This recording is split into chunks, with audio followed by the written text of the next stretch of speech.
Hello everyone.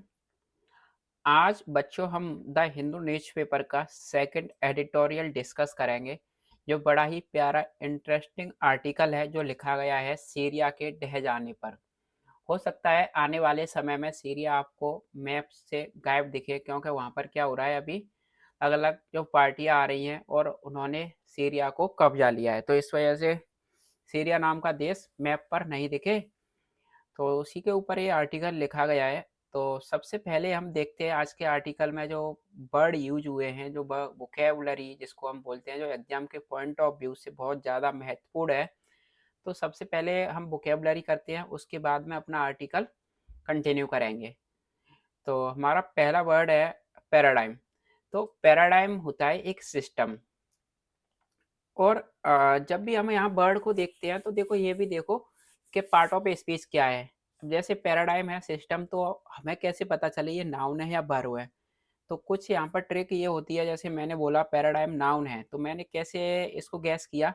जैसे जिसके आगे मेरा तेरा हमारा लग जाता है वो वर्ड नाउन होते हैं ज़्यादातर, तो हमारा सिस्टम ऐसा बोल देंगे तो ये वर्ड क्या है, नाउन है।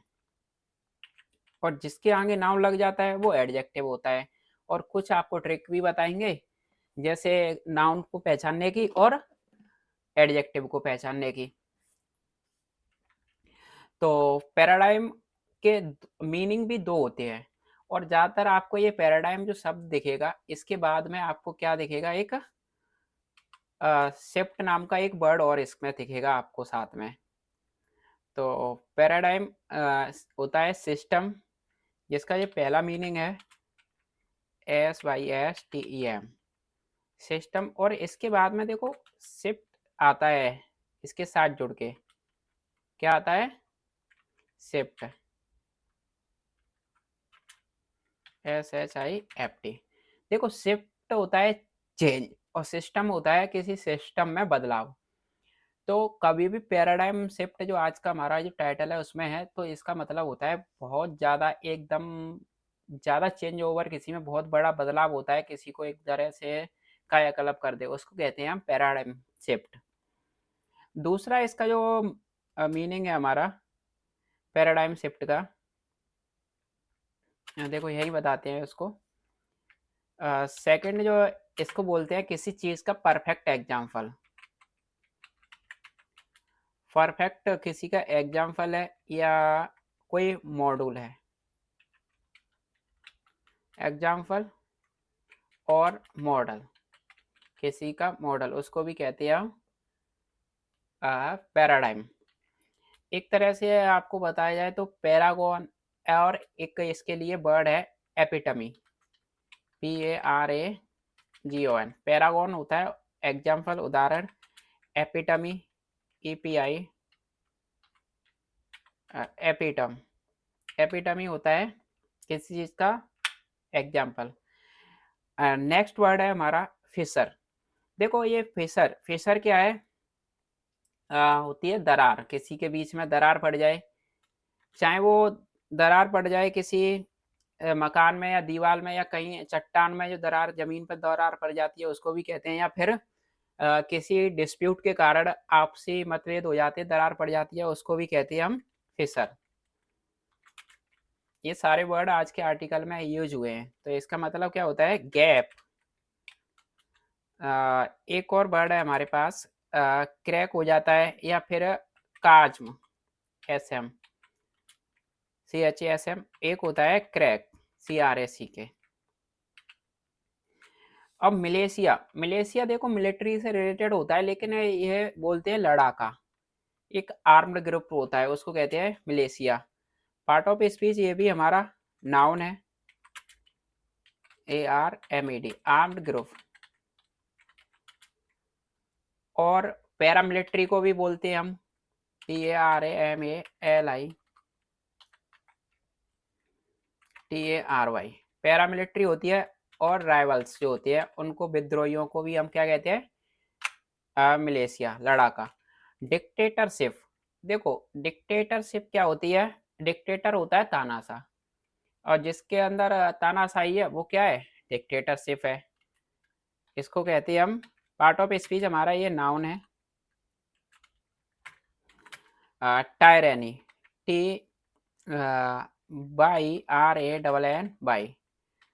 एक होता है ऑटोक्रेसी, ऑटोक्रेसी AUTOCRACY, ऑटोक्रेसी भी कहते हैं, या फिर डेस्पोटिज्म होता है DESPOTISM। एक और एडवांस वर्ड है इसका, डेस्पोटिज्म, एक totally terrorism, TOTALITARIANISM, totally terrorism. Terrorism का मतलब होता है डिक्टेटरशिप। देखो हाउस ऑफ कार्ड्स, अब कार्ड्स आप जानते हो पत्ते होते हैं, अब पत्तों का घर होगा तो क्या होगा, फूंक मारोगे तो क्या हो जाएगा, वो गिर जाएगा या ढह जाएगा। तो हाउस ऑफ कार्ड्स का मतलब होता है, एक फ्रेज होती है, कोई एक ऐसा सिस्टम या कोई एक ऐसा ऐसा प्लान या कोई ऐसी ऑर्गेनाइजेशन जिसकी संभावना गिरने की या ढहने की बहुत ज़्यादा होती है, उसको कहते हैं हाउस ऑफ कार्ड्स। ये भी हमारी एक फ्रेज होती है, क्या होती है, एक फ्रेज, ठीक, जिसका मतलब क्या होता है, अ सिस्टम, ऑर्गेनाइजेशन और प्लान। सिस्टम है कोई या कोई ऑर्गेनाइजेशन है, ZATION, और कोई प्लान है, दैट इज लाइकली, इसकी बहुत ज़्यादा कैसी है, संभावना है, कैसी, लाइकली टू फॉल या लाइकली टू कोलैप्स, फॉल। और हम एक और वर्ड यूज करेंगे इसके लिए, collapse, COLLAPS, collapse.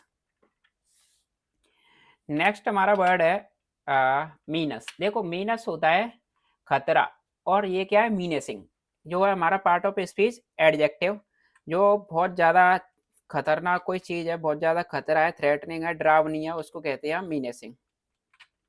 Part of speech क्या है हमारा, ये एडजेक्टिव है, चुनौती से भरी हुई है, थ्रेटनिंग, THREATENING,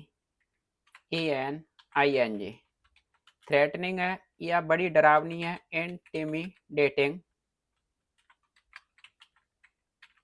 इंटिमिडेटिंग।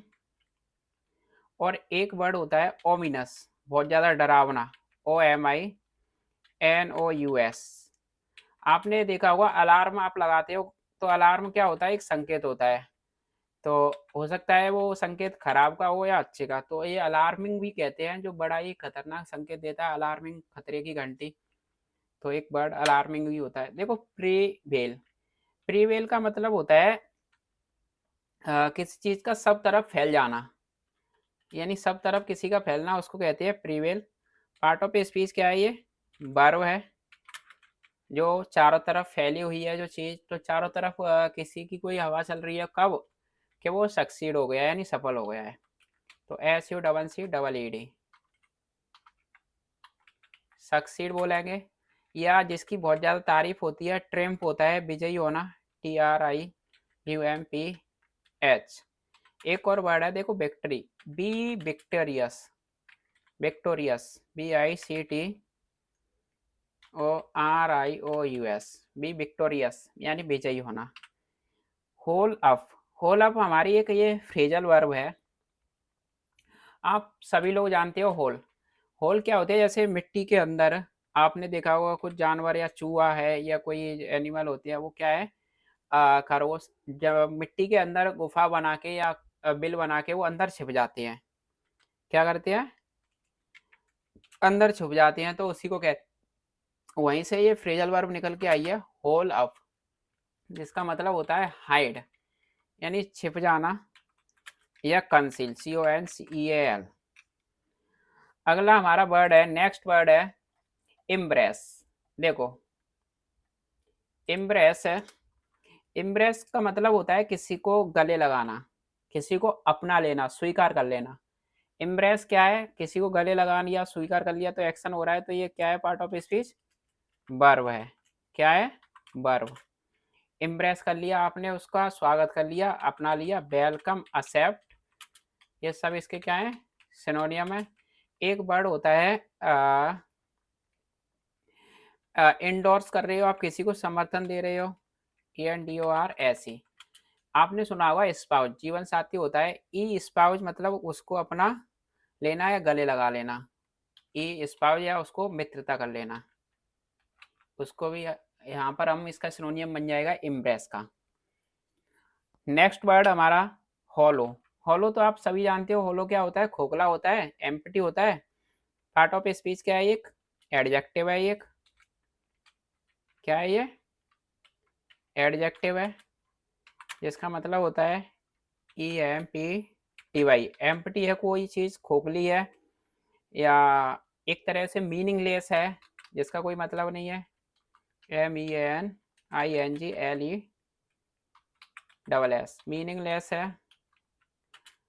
और एक हमारा वर्ड है, जैसे आपने सुना होगा SHLLO, सैलो, यानी उभरी हुई होती है खोखली, उसको कहते हैं सैलो। एक होता है सिंसियर, होता है जो चीज़ बड़ा सिंसियर है, इनसिंसियर जो खोखली है, सिंसियर नहीं है। SIN, सॉरी कहाँ गया कर्सर, SINCERE। अगला वर्ड है हमारा क्रपलिंग। देखो क्रपल करना, किसी चीज़ को अपाइज कर देना, पैरालाइज करना, उसकी ताकत को कम कर देना, क्रपलिंग करना। किसी को पैरालाइज कर दिया तो आपने उसको क्या कर दिया, अपाइज बना दिया। तो क्रपलिंग इफेक्ट, क्रपलिंग क्या है यहाँ पर, एडजेक्टिव है, पार्ट ऑफ स्पीच है। क्रपलिंग एडजेक्टिव है, जिसका मतलब होता है किसी का डैमेजिंग करना किसी को, या डिवास्टेटिंग, DEVASTATING, डिवास्टेटिंग। एक होता है डैमेजिंग, DAMAGING।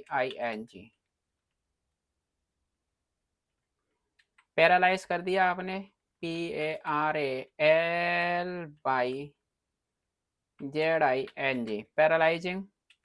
और हार्मफुल भी इसका एक सिनोनियम लग जाता है, FUL, हार्मफुल। इसको थोड़ा सा एडजस्ट करते हैं,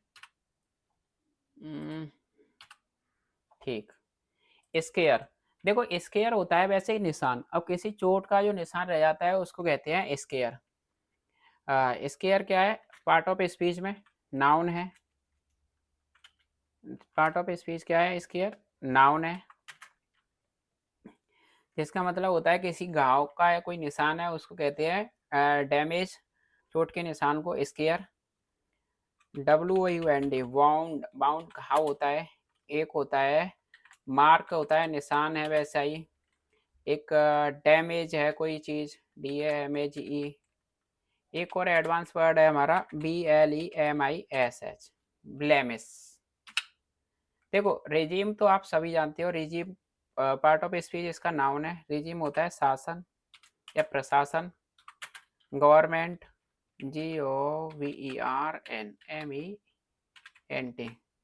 गवर्नमेंट है, अथॉरिटी है, सिस्टम है, एडमिनिस्ट्रेशन है, ये सब क्या होते हैं, SYSTEM, सिस्टम या एडमिनिस्ट्रेशन, ADMINISTRATION, एडमिनिस्ट्रेशन, अथॉरिटी, सब क्या है, रिजीम के सिनोनियम लग जाते हैं।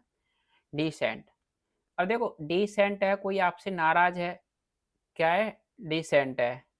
आपसे गुस्सा है, वो क्या है, आपके अपोजिशन में है, तो उसको क्या कहते हैं हम, डिसेंट।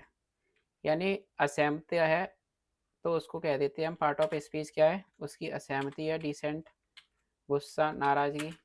डिसएग्रीमेंट, DISAGREEMENT, या फिर बोला जाए तो प्रोटेस्ट। एक वर्ड होता है अपोजिशन, यानी विरोध में है, अपोजिशन।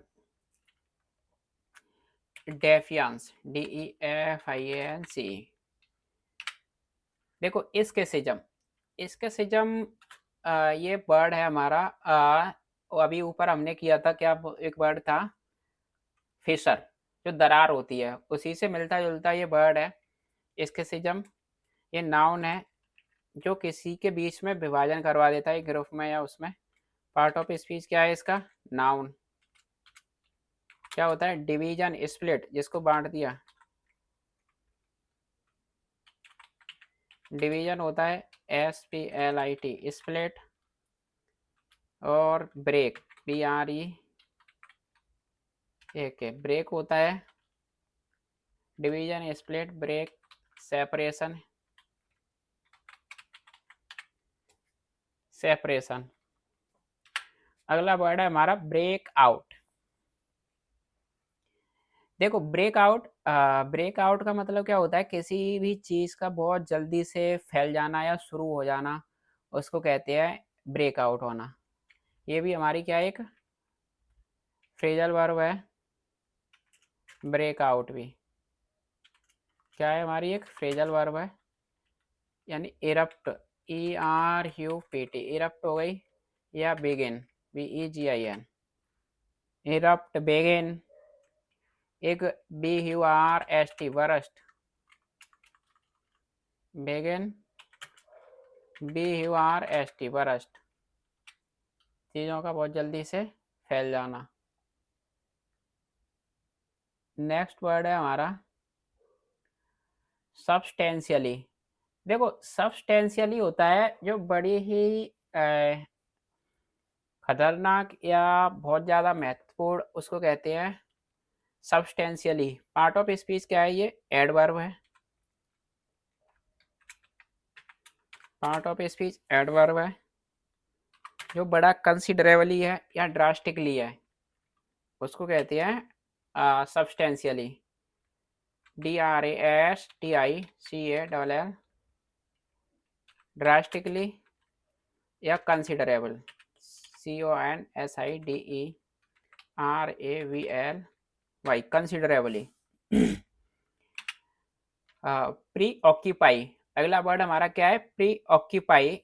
प्री ऑक्यूपाई का मतलब होता है किसी चीज की सनक में आप पागल हुए जा रहे हो, या आपके सिर पर उसका बहुत ज्यादा जुनून है, जुनून आपके सिर पर होना किसी चीज का, उसको कहते हैं प्री ऑक्यूपाई हो। आप इसी चीज से ऑब्सेस्ड हो, उसको कहते हैं pre occupy.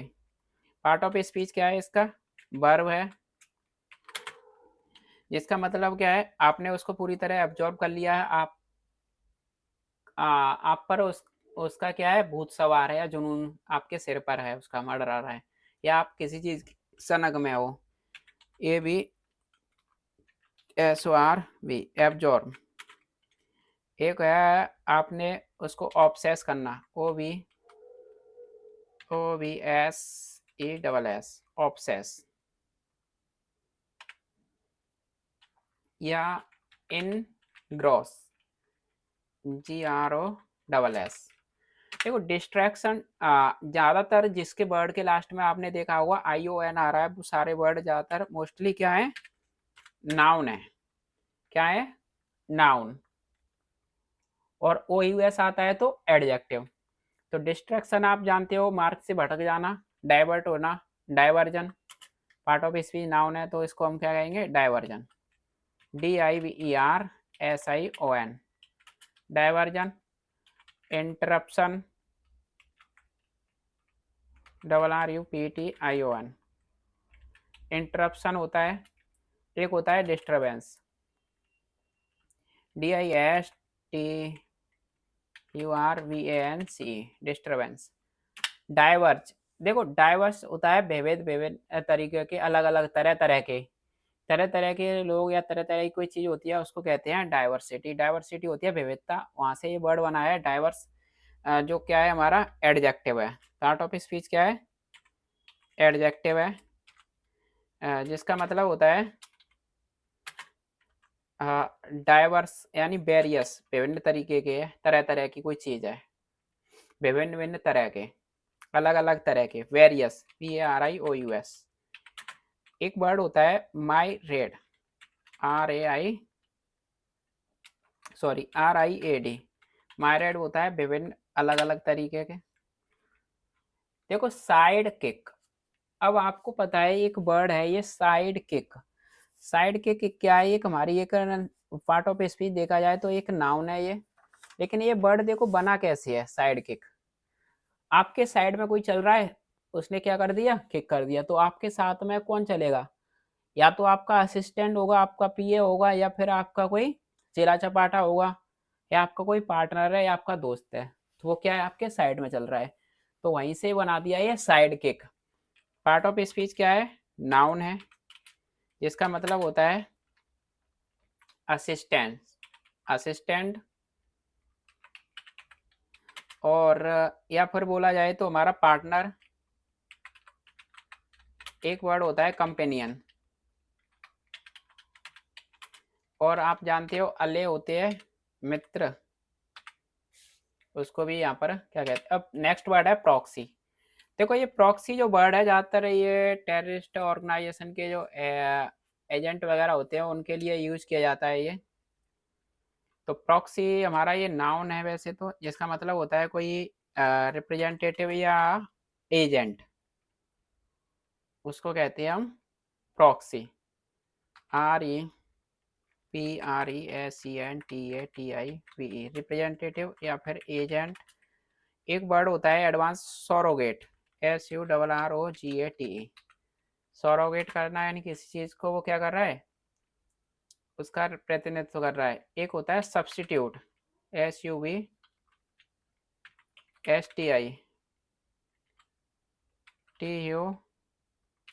Substitute. Transition, transition तो आप सभी लोग जानते हो, ट्रांजिशन होता है परिवर्तन, चेंज, शिफ्ट। ट्रांजिशन क्या है,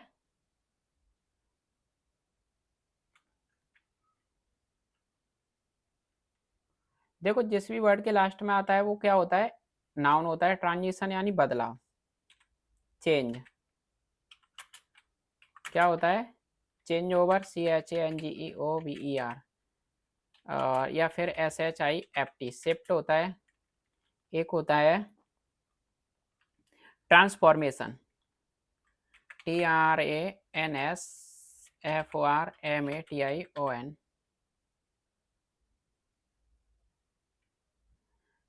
नेक्स्ट वर्ड है ट्यूमल्टुअस। ट्यूमल्टुअस ज़्यादातर जिसके लास्ट वर्ड में आ जाता है OUS, वो क्या होते हैं, एडजेक्टिव होते हैं। तो ट्यूमल्टुअस का मतलब होता है किसी चीज़ की एक तरह से बहुत ज़्यादा वो कैसी है, अस्त व्यस्त है, या फिर बहुत ज़्यादा किस में, उथल पुथल में, उसको कहते हैं अस्थिर है, ट्यूमल्टुअस। टर्ब्यूलेंट में, TURBULENT, टर्ब्यूलेंट है या केओटिक है,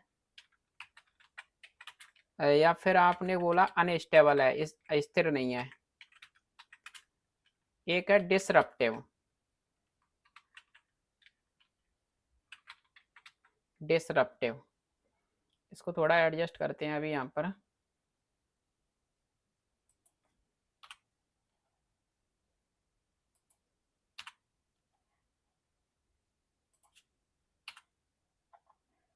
हम्म।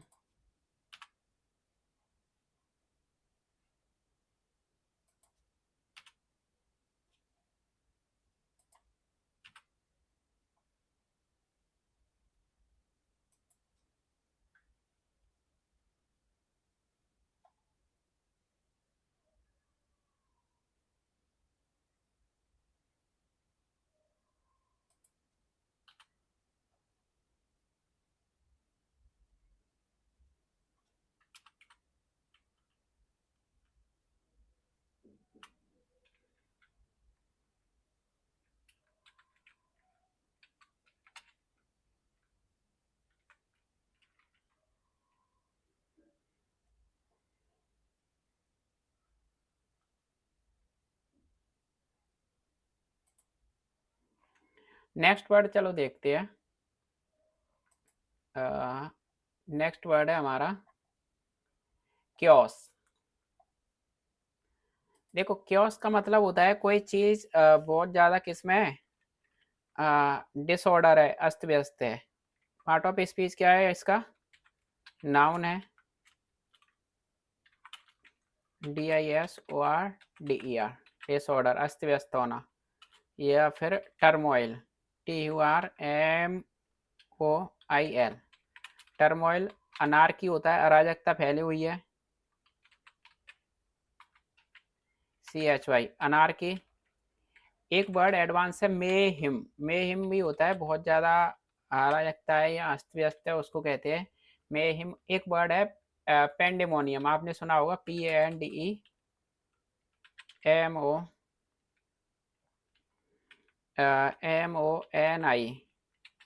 पेंडेमोनियम। हमारा ये लास्ट वर्ड है फाउंडेशन। फाउंडेशन तो सभी जानते हैं, किसी का आधार या बेस होता है। पार्ट ऑफ स्पीच क्या है, एक नाउन है, या ग्राउंड वर्क को भी कह देते हैं, जमीन पर कोई काम होता है, GROUND, ग्राउंड वर्क। किसी की फाउंडेशन है, नींव है, ग्राउंड वर्क या बेड रॉक। तो आज हमारा ये लास्ट वर्ड था फाउंडेशन। तो मुझे उम्मीद है कि आपको ये कुछ जो मैंने यहाँ पर ये वर्ड बताए हैं, तो मैंने लिख लिख के बताया यहाँ पर, आपको इनके सारे सिनोनियम भी याद हो गए होंगे, और आप एक बार और अपने आप से लिख के देखोगे तो आपको 100% ये सारे वर्ड याद हो जाएंगे। अब अपना आर्टिकल देखते हैं, आर्टिकल पर चलते हैं।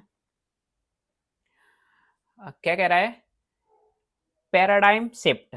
देखो, शिफ्ट का मतलब होता है चेंज, और पैराडाइम का मतलब सिस्टम। तो एक सिस्टम में जो बदलाव है, और कहाँ के सिस्टम में, जो सीरिया के सिस्टम में। तो सीरिया के सिस्टम में बहुत बड़ा बदलाव हो रहा है, जिससे क्या हो जाएगा, पूरा काया पलट हो जाएगी, बहुत ज़्यादा बड़ा बदलाव, उसको कहते हैं पैराडाइम, पैराडाइम शिफ्ट। अब इसका टाइटल पैराग्राफ देखते हैं। Syria needs to be free of its societal fissures and religious militia.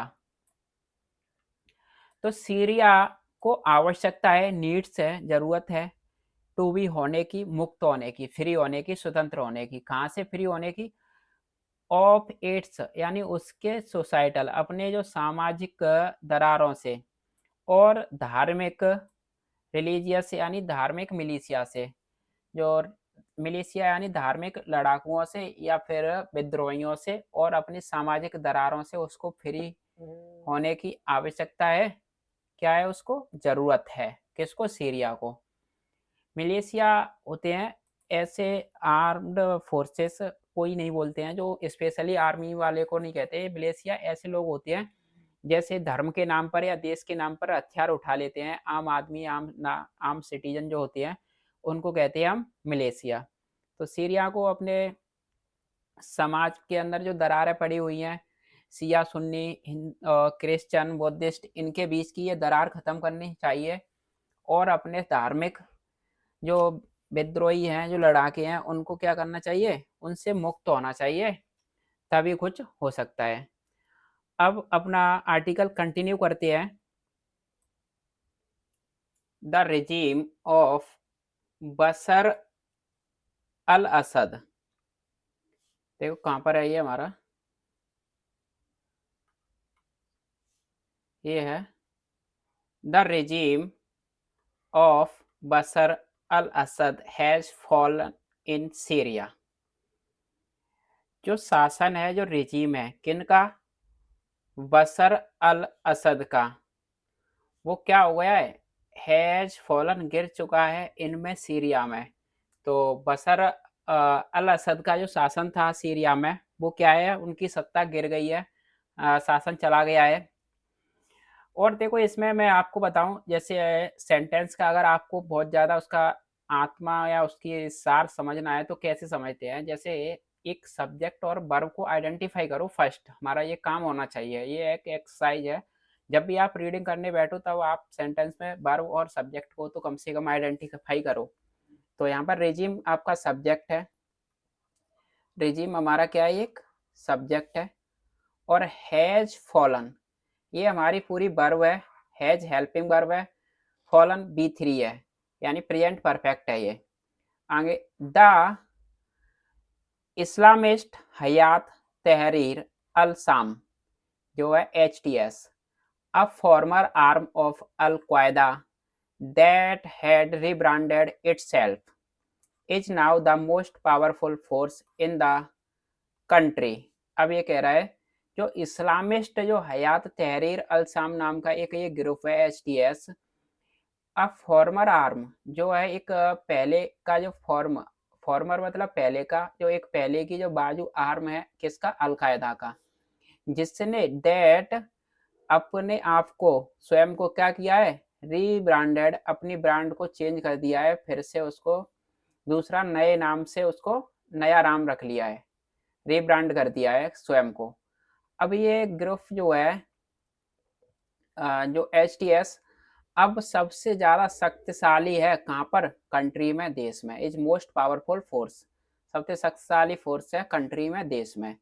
तो यहाँ पर सबसे पहले इज जो है हमारी वर्ब है, और द इस्लामिस्ट हयात तहरीर ये पूरा ग्रुप इसकी ये सब्जेक्ट है ये, और दैट और हैड रिब्रांडेड ये हमारी वर्ब है, दैट हमारा यहाँ पर ये सब्जेक्ट था। आगे चलते हैं। Between a secular dictatorship that collapsed like a house of cards and a surging group of militants with a menacing recent past lies the present and future of 23.5 million Syrians। अब यहाँ से देखो, इसको समझो। बिटवीन के बीच में देखो, between के साथ एंड आता है, तो बिटवीन किसके बीच में, पहला है एक सेक्युलर धर्मनिरपेक्ष तानाशाही। देखो डिक्टेटरशिप होता है तानाशाही, ऑटोक्रेसी, टायरेनी। जो तानाशाह तो है लेकिन कैसा है, सेक्युलर है, धर्मनिरपेक्ष है, लोकशाही लोकशाही है, लोकतांत्रिक तानाशाही है, यानी ज्यादा मारकाट वाली नहीं है, उसको कहते हैं सेक्युलर डिक्टेटरशिप। अब इस चीज ने क्या कर दिया है, जो दैट कोलैप्स्ड, जो ढह गया था, कोलैप्स्ड हो गया है, किसकी तरह से, एक पत्तों के महल की तरह से, house of cards. House of cards मैंने बताया था आपको, ताश के महलों, ताश के जैसे महल होते हैं तो वो क्या हो जाता है, ढह जाता है।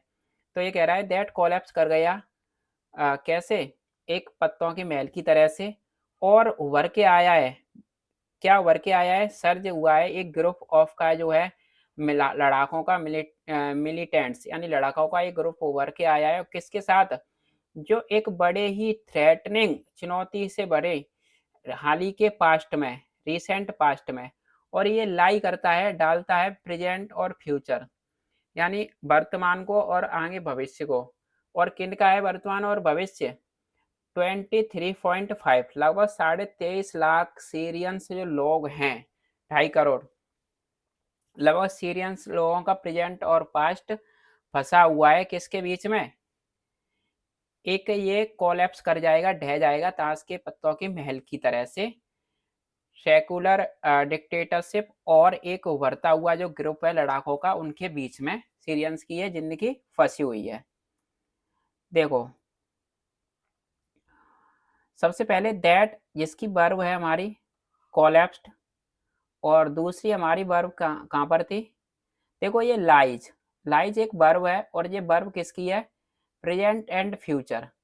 तो ये प्रेजेंट एंड फ्यूचर ये पहले ही रख दिया है हमारा, ये वर्ब से पहले, तो यहाँ पर ये क्या है, एडिशनल इन्फॉर्मेशन दे रहा था इसकी वजह से।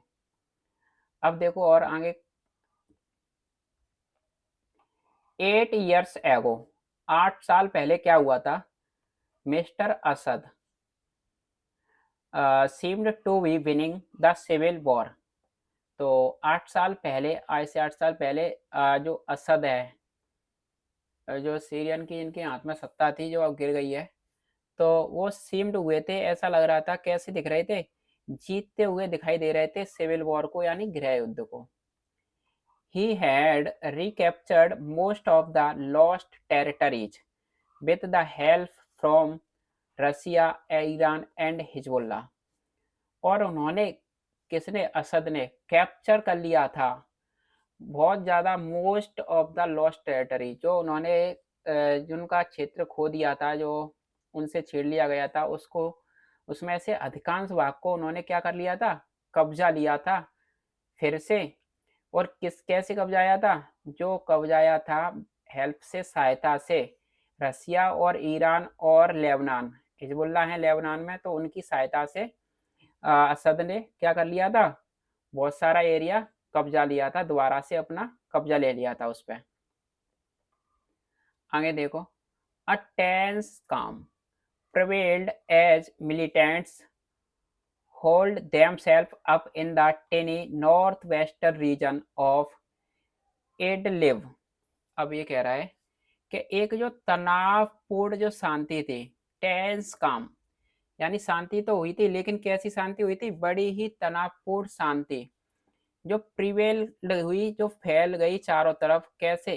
एज के तौर पर, प्रिवेल्ड एज मिलिटेंट्स, जो लड़ाके थे, तो चारों तरफ शांति, तनावपूर्ण शांति का माहौल तो बना हुआ था, क्योंकि जो मिलिटेंट्स, जो लड़ाकू थे, वो क्या हुए थे, हॉल ऑफ, मैंने आपको फ्रेज बताया था, वो अपने आप उनको खुद को उन्होंने छिपा लिया था एक तुच्छ यानी टेनी छोटी सी पश्चिम यानी उत्तर पश्चिमी रीजन के एक जगह है इडलिब नाम की, उसमें इन्होंने मिलिटेंट्स यानी लड़ाकों ने अपने आप को छिपा लिया था। तो इसी वजह से वहां पर जो शांति बनी हुई थी, लेकिन वो कैसी थी, तनावपूर्ण शांति बनी हुई थी।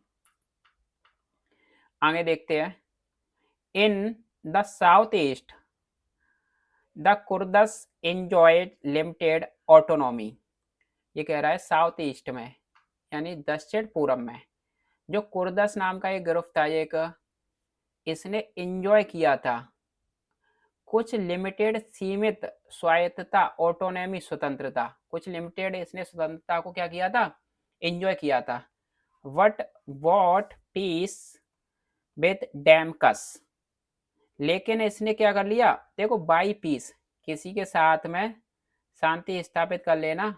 बाई का मतलब, बाई पीस मतलब शांति खरीद नहीं लेना, उसके साथ तालमेल बिठा लेना। बाई पीस कर लिया उन्होंने किसके साथ में, डेमकस के साथ में। डेमकस यानी सीरिया की जो राजधानी थी, उसके साथ में उन्होंने शांति स्थापित कर ली। Syria was readmitted into the Arab League, और सीरिया को फिर से स्वीकार कर लिया गया था, कहाँ पर, अरब लीग में। अरब लीग में स्वीकार कर लिया गया, फिर से रीएडमिटेड कर लिया गया। अब ये कह रहा है, Gulf monarchs who once funded the anti Assad militancy impressed him. अब ये कह रहा है, जो गल्फ कंट्री होती हैं, उनके जो शेख होते हैं, उनके जो राजा होते हैं, मोनार्क्स उनको कहते हैं हम, जो क्या करते थे, एक बार उन्होंने फंड किया था किसको, एंटी असद मिलिटेंसी को। जो असद के खिलाफ थे, असद के जो एंटी थे, उनको फंड भी किया था एक बार, असद के जो मिलिटेंसी थी, जो लड़ाके थे, उनको। और वही गल्फ मोनार्क, अब इन्होंने क्या कर लिया है, इम्प्रेस्ड कर लिया है हिम, उनको गले लगा लिया है, उनसे क्या कर लिया है, उनके मित्र बन गए हैं। वट, देखो यहाँ पर मोनार्क्स इम्प्रेस्ड, यहाँ पर वर्ब है, मोनार्क सब्जेक्ट है, और हु रिलेटिव प्रोनाउन है जो मोनार्क के लिए यूज हुआ है। हु की वर्ब है हमारी फंडेड। तो इन्होंने असद के जो खिलाफ जो लोग थे, उनको फंड भी किया था, लेकिन अब क्या है, ये असद के मित्र बन गए हैं। But his victory was hollow, लेकिन असद की जो विक्ट्री, अल असद की जो विक्ट्री थी, जो जीत थी, वो कैसी थी, खोखली थी। क्यों थी खोखली, अब ये बता रहा है, as he relied on external allies for security. क्यों खोखली थी, क्योंकि वह रिलाई ऑन थे, निर्भर करते थे, किसके ऊपर निर्भर थे, जो बाहरी उनके जो मित्र थे, उनके अलाइज थे, उन पर निर्भर थे सुरक्षा के लिए, सिक्योरिटी के लिए। तो इस वजह से उनकी जो विक्ट्री थी, वो कैसी थी, खोखली थी। उन्होंने अपने ज़्यादातर टेरिटरी को कब्जा लिया था जो खोई हुई थी, लेकिन वो क्या थे, ईरान, रशिया और लेबनान की मदद से उन्होंने क्या किया था, उसको कब्जाया था। हिज आर्मी बेच fought years of civil war was in bad shape। अब ये कह रहा है, उनकी जो आर्मी थी, असद की जो आर्मी थी, जिसने लड़ाई लड़ी थी सालों से, यानी गृह युद्ध की जो लड़ाई लड़ रही थी, बिच फोर्ट, जिसने लड़ा था गृह युद्ध को, सालों से गृह युद्ध को लड़ा था, वो कैसी थी, उनकी आर्मी वॉज थी, कहाँ पर थी, एक बड़ी खस्ता हालत में, बैड सेफ में थी, हालत खराब थी। अभी कह रहा है, under crippling US sanctions the governments finances were in a shambles. The country never recovered from the scares of civil war. अब ये कह रहा है अंडर किसके अंतर्गत, जो बड़े ही कड़े प्रतिबंध थे, कैसे, अपाइज कर देने वाले, क्रिपलिंग, पैरालाइज, हार्मफुल, जो यूएस के जो प्रतिबंध थे उसके अंतर्गत जो सरकार थी वहाँ की, सीरिया की गवर्नमेंट्स थे, जो फाइनेंसिस थे, जो वित्तीय जो आर्थिक जो मदद थी, वो कैसी थी, बड़ी ही अफरा तफरी में थी, सेम्बलेंस थी, केओटिक थी, अस्त व्यस्त थी। सेम्बलेंस मतलब अफरा तफरी, अस्त व्यस्त थी उनकी आर्थिक स्थिति भी। आगे, द कंट्री नेवर, जो देश था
यहाँ पर ये कह रहा है,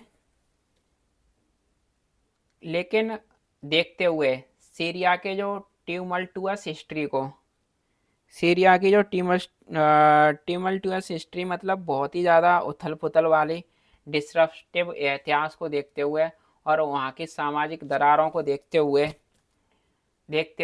और लोगों की विचारधाराओं को, और वहाँ के जो प्रोग्रामेटिक करेक्टरिस्टिक हैं उनके चरित्र किसके, वहाँ के लड़ाकों के, तो इन सारी चीज़ों को देखते हुए एक लाइकलियर, एक संभावित जो परिणाम है वो वुड भी होगा मोर क्योस्क, बड़ा ही उथल पुथल वाला और इनस्टेबिलिटी वाला, अस्थिरता वाला। और that is the tragedy of Syria, और यही सीरिया की क्या है, विडंबना है, या बड़ा ही ट्रेजिडी है, बड़ा ही दुखद घटना है सीरिया की। तो आज का सेशन हम यहीं पर रैप अप करते हैं। मैं उम्मीद करता हूँ आपको समझ में आया होगा।